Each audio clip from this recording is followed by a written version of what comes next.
Salut tout le monde, j'espère que vous allez bien. De mon côté, ça va super. Je voulais vous remercier énormément pour la dernière vidéo, la vidéo sur les 2 ans, qui a reçu un accueil extrêmement chaleureux. J'en profite pour vous dire que le format, à mon avis sûr, continue. Je vais tout rattraper, sauf la saison Un endroit en Egalia qui bénéficiera de sa propre vidéo. À part, on va dire. Un sort de TZID grand format, voilà, si vous voulez tout savoir. Les TZID continuent, eux, bien sûr. Puis voilà, les autres vidéos qui peuvent sortir un peu comme ça également. Et bon, pour faire le lien avec ce que je disais avant, je vous remercie parce que chaque vidéo me motive à en faire une autre. Mais celle-là, je dois dire qu'elle me motive à en faire plein d'autres. Et vous avez été vraiment extrêmement gentils, très constructifs, très bienveillants. Et je vous en remercie parce que moi, ça me donne juste une envie folle de continuer. Et c'est tout ce que je demande, moi, en tant que vidéaste amateur, c'est des retours. Et quand j'ai autant de retours, et puis des retours positifs, ça fait toujours plaisir, voilà. Ceci étant dit, aujourd'hui, on n'est pas là pour parler de ça, mais pour parler des démons d'Hugo. Pour mon avis sur les démons d'Hugo, prêt? On est parti.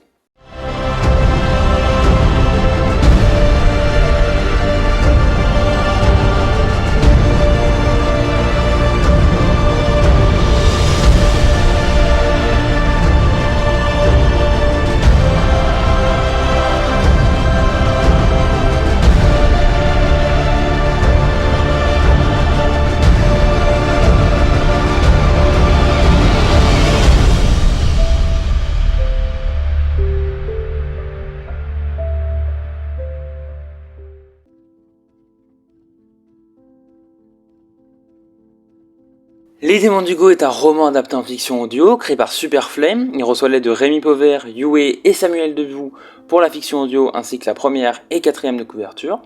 Il annonce la sortie le 30 mai 2019 dans une vidéo intitulée « J'ai encore écrit un livre et une fiction audio ».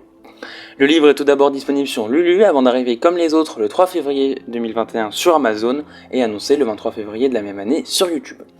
Quant à la série audio, son premier chapitre est disponible dans la vidéo d'annonce, sinon la suite est dans un premier temps a été publiée sur la boutique Ulule de Superflame, bien qu'elle y soit encore, le moyen le plus rapide d'y accéder est d'utiliser Teddington puisqu'elle y est depuis Day One. Voilà pour la présentation, maintenant passons à l'analyse.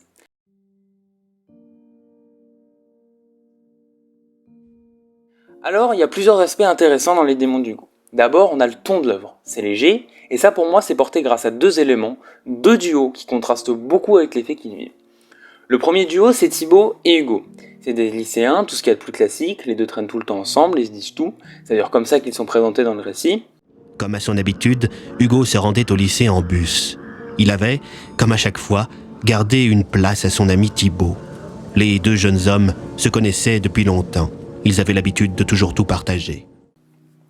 Et donc, Hugo et Thibaut, bien qu'inquiets l'un pour l'autre, se montrent aussi blagueurs et rigolards tout au long de l'histoire. Les deux n'hésitent pas à se vanner de temps à autre, comme au chapitre 7 quand Thibaut souhaite joyeux anniversaire à Hugo alors qu'il est en train de se tordre de douleur. Il y a donc un fort lien entre les deux personnages parce qu'ils ont une certaine complicité et qu'en plus les deux tiennent beaucoup à l'autre, notamment quand Hugo pense à séparer Thibaut pour ne pas le mettre davantage en danger, ou quand Thibaut prend de nombreuses fois la défense d'Hugo lorsque ce dernier était en difficulté. Individuellement, Thibaut, c'est un gars un peu à côté de la plaque, mais jamais mal intentionné. Il essaie d'aider comme il peut, et des fois il y arrive, notamment au chapitre 10 où son plan pour vaincre Satan réussit, et qu'il sauve au passage tous les habitants de Castel-les-Pins.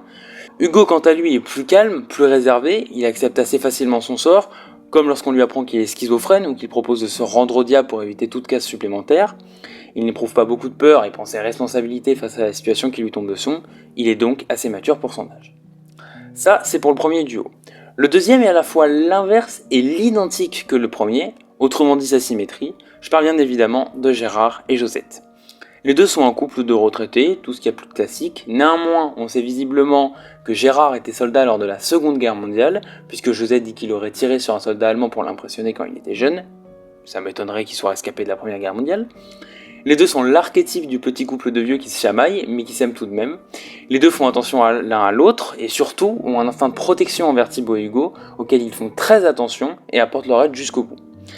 Gérard est un peu à côté de la plaque, il dit des fois des choses qu'il ne devrait pas sans même s'en rendre compte, comme lorsqu'il dit au policier qu'il revient de l'enfer, où il a rencontré Satan. Néanmoins, il sait se montrer calme et intelligent quand il s'agit de suivre un plan. Josette, elle, est très maligne, mais elle possède aussi son caractère, elle ne se laisse pas faire et n'a pas peur de mettre sa vie en danger s'il s'agit d'aider les jeunes. Voici donc pour les deux duos. Je pense qu'on peut facilement faire un parallèle entre les deux. Voilà d'ailleurs pourquoi j'ai parlé de symétrie, car là où leur statut, des amis, un couple, et leur âge, des jeunes, des gens âgés, s'opposent, leur fonctionnement reste similaire, avec un des deux membres un peu moins mature que l'autre, qui peut se montrer utile de temps à autre, et l'autre plus sérieux, engagé, mais qui ne serait rien sans son partenaire. Et donc ces deux duos qui choisissent bien que remplis de peur de vivre leur aventure du mieux possible, offrent un ton léger et comique, putain l'ambulance, offrent un ton léger et comique par moment à l'œuvre. Un autre aspect intéressant des démons d'Hugo, c'est justement les démons, l'enfer et surtout Satan et les dieux. En effet, dans cette histoire, on découvre l'enfer, un lieu hors du temps, accessible dans quelques coins sur Terre, un endroit pour les âmes damnées. Ce lieu est régi par Satan, possédant une armée à ses troupes de simples démons, des renifleurs capables de sentir la présence de vie dans la mort ou de démons dans les vivants, et même 5 démons élémentaires, de l'eau, du feu, de la terre, du vent et de l'électricité, qui, vous vous en doutez, sont ceux scellés dans Hugo. Avant d'aborder le sujet d'Andrew, je voulais parler un peu de forme. Superflame sur ce roman reste sur ce qu'il sait faire, une aventure teintée de magie, de drame. Néanmoins, celle-là sera plus condensée et plus légère que les autres, ce qui apporte un côté très agréable au livre et qui rend le livre accessible à tous. D'ailleurs, pour ne pas vraiment dépayser les lecteurs, Superflame a fait le choix d'une ville qui se trouve à quelques kilomètres de Marmottin et de Pic-au-Vent. Ça, on le saura un peu plus tard dans le SSU, puisqu'on le saura, il me semble, durant Pic-au-Vent ne répond plus, durant le mystère Marmottin. Mais ça reste du coup dans le cadre, et puis surtout, l'histoire se déroule en plein début de saison hivernale. L'écriture est plutôt bonne, il y a quelques petits couacs de temps à autre, mais rien de bien embêtant, les dialogues sont bien construits, le narrateur pas envahissant. Voilà.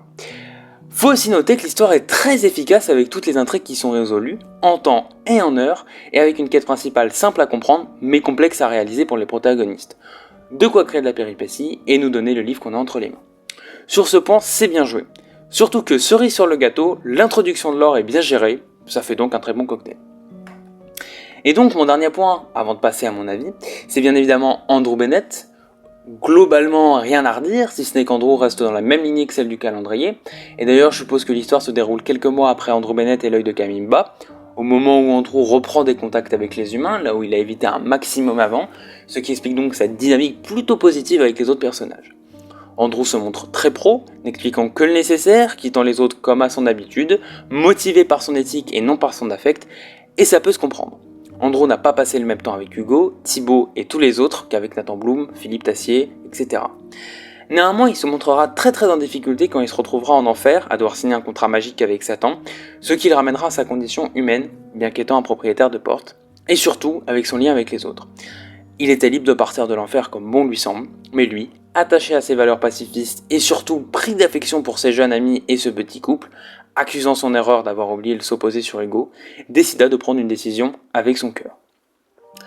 Pour résumer, je dirais qu'Andrew est plutôt effacé dans ce récit que sur les autres. Même si évidemment les yeux peuvent être tournés sur lui quand on ne sait pas beaucoup, quand on en apprend plus sur Andrew et le SSU, il est finalement assez de côté pour laisser le projecteur braquer sur les autres personnages, ce qui d'ailleurs n'est pas plus mal, ça se prête bien au cadre de l'histoire, ça permet d'avoir un autre point de vue du SSU, tel la forêt sans fin, et puis ça ajoute surtout beaucoup de vie et beaucoup de dynamisme au récit.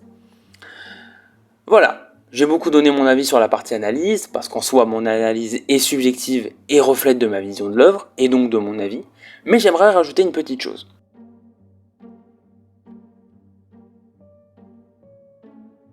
Il y a un truc qui marche très bien dans ce livre, c'est de se voir en un personnage. Évidemment, pour la plupart des lecteurs, ce sera Hugo, mais ça marche avec tous les personnages principaux. Et ça, pour moi, c'est un signe de réussite du récit. Parce que quand je me pose et que je lis, c'est pas comme dans le calendrier où je me sens transporté et flotté au-dessus des personnages. Ici, je me sens parmi les personnages, comme inclus dans le groupe. Je me retrouve dans la façon de penser d'Hugo et Thibaut, leurs repères, j'ai l'impression d'être avec eux, parce que moi aussi je suis jeune. Et ça, en plus de la personnalité des protagonistes qui le permettent, il y a aussi l'écriture. Le livre laisse beaucoup de place au dialogue, ce qui t'entraîne toujours dans l'histoire et te fait suivre les personnages principaux durant toute leur aventure. Ça, c'est aussi quelque chose qu'on retrouve dans La Forêt sans fin, en encore plus approfondi et encore plus immersif, même si l'histoire est radicalement différente. Mais il y a quand même des petits ponts qu'on pourrait faire, on en parlera plus tard.